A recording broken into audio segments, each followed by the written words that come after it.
गरे के हुँदैन हेर्नुस् त कैलाली जिल्लाको धनगढी उपमहानगरपालिका वडा नम्बर 5 तारानगरकी 33 वर्षीय कविता पन्त घरमै बसेर यसरी बनाउँछन् अचार। आज हामी उहाँसँग कुराकानी गर्दैछौँ। उहाँले कस्तो कस्तो खालको अचार बनाउनुहुन्छ र कहाँ सेल गर्नुहुन्छ, अनलाइनबाट कुन कुन ठाउँमा बेच्नुहुन्छ। आज हामी उहाँसँग कुराकानी गर्दैछौँ। यो भिडियो अन्तिमसम्म हेर्नुहोला। स्वागत छ हजुरलाई। धन्यवाद। हजुरले कति भयो अचार बनाउन लागेको? मैले यो मङ्सिर 1 गतेदेखि सुरु गरेको। हजुरको यो उपमहानगरपालिकाले यो मेला लगाउनु भएको थियो, शनिबारी मेला भनेर, त्यहाँदेखि स्टार्ट गरेको। 7 महिना भयो हजुरको। कुन कुन अचारहरू तपाईँले बनाउनुहुन्छ?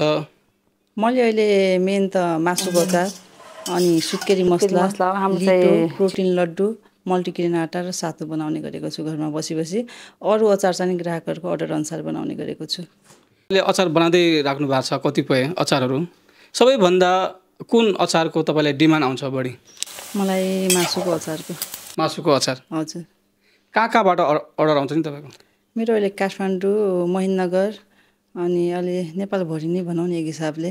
जस्तै बाहिर विदेशमा यो नेपालभन्दा बाहिर बस्नु भएको छ नि, उहाँहरूले चाहिँ आफ्नो फ्यामिलीको लागि पनि अर्डर गरेर राख्नुहुन्छ। उहाँको फ्यामिली त अब नेपालभरि नै हुनुहुन्छ नि त, अनि उहाँहरूले चाहिँ उहाँ आफ्नो फ्यामिलीको लागि नै अर्डर गरेर राख्नु भएको हुन्छ।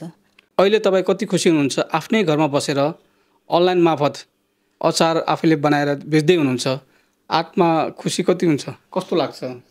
एकदमै बढी खुसी लागिरहेछ, किनकि अहिले त म एकचोटि पनि टाइम पाउँदैन कि। अब कसैले फोन गरेर फोन उठाउने पनि मलाई टाइम हुँदैन, किनकि म यसमा अब एक्लै नै हो मैले गर्ने भनेको। मैले कुनै मान्छेहरू आफ्नो हेल्पको लागि राखेको छैन होइन। अहिले मैले एक्लै नै गरिराखेको छु, त्यसैले चाहिँ नि मलाई एकचोटि पनि टाइम हुँदैन।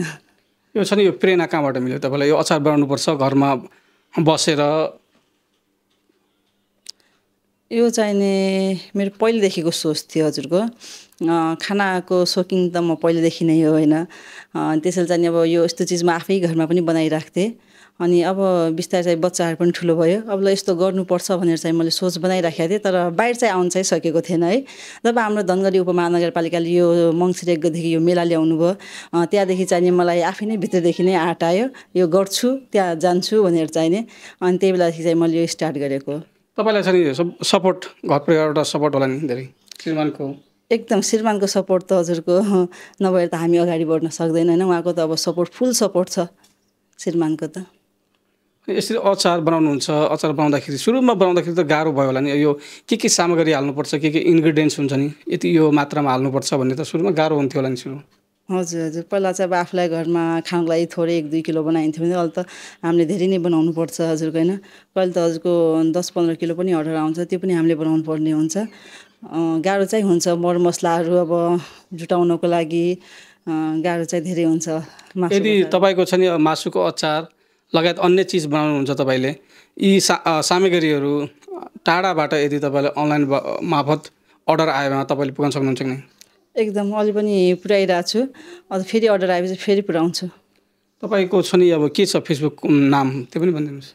मेरो फेसबुकमा चाहिँ अहिले पुरानो चाहिँ नि कविता अचार हाउस भनेर मलाई नयाँ पेज छ मेरो एउटा होइन। त्यो चाहिँ मैले पहिलेदेखि यो मङ्सिरदेखि नै सुरु गरेँ हो। त्यो चाहिँ नि मैले त्यो पनि चलाइराखेको छु। अनि मैले हजुरको 15-16 दिन भयो एउटा नयाँ पेज बनाएको छु, पोसिलो घर भनेर होइन। त्यो चाहिँ अहिले त्यो पनि चलाइराखेको छु मैले, पोसिलो घर भनेर। पेजबाट कतिको आउँछ अर्डर? पेजबाट चाहिँ आउँछ, बाहिरबाट अर्डर आउँछ पेजबाट। यो हजुरको टिकटकबाट यो चाहिँ नि आउने भनेको बाहिरको अर्डर हो। अब तपाईँलाई धेरै अर्डर आउनेछ, हामी नम्बर राखिदिनेछौँ। तपाईँहरू पनि यदि हामीलाई हेरिराख्नु भएको छ भनेपछि कविता पन्त दिदीले बनाएको अचार तपाईँलाई खान मन लागेको छ भनेपछि कमेन्ट गर्नुहोला, अथवा त्यो नम्बरमा पनि तपाईँले सम्पर्क गर्न सक्नुहुनेछ।